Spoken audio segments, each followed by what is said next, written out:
물론 취지는 좋습니다만 한 해 적어도 수천억 원의 추가 재정이 필요한 일이어서 그 효용을 따져보지 않을 수 없습니다.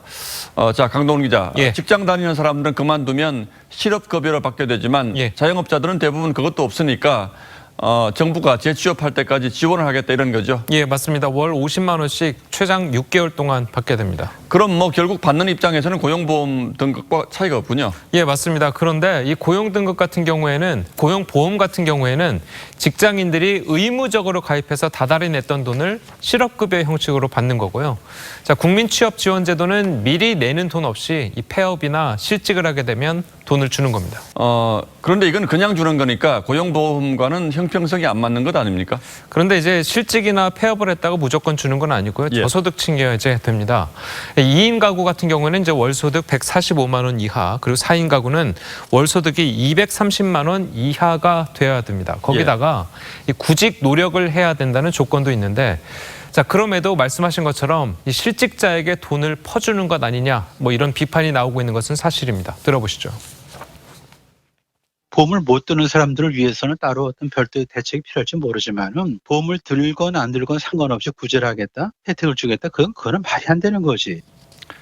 자, 결국 국내 세금으로 충당할 수밖에 없을 텐데 재원 마련 계획은 서 있습니까? 일단 정부는요, 내년에 시행 첫 해인 내년에 35만 명에게 지원한다는 계획입니다. 예산도 5,040억 원 정도로 짜놨고요. 그런데 문제는 그 이후입니다. 이 정부는 점점 규모를 확대해서 2022년까지 60만 명에게 혜택을 주겠다고 했는데요. 자, 이렇게 되면 단순히 계산만 해봐도 필요한 돈은 조 단위로 넘어가게 됩니다.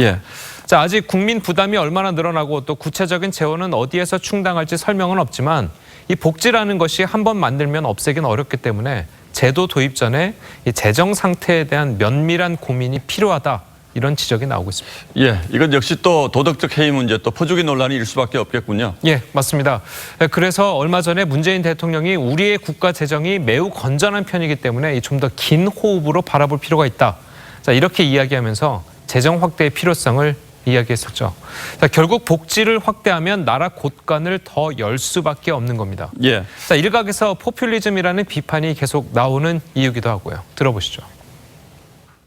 일을 안 해도 정부에서 뭐 한마디로 그냥 뭐 살려준다 뭐 그런 얘기거든요. 지금 그렇지 않아도 최저임금 인상이라든지 이런 것 때문에 일자리가 자꾸 없어지니까.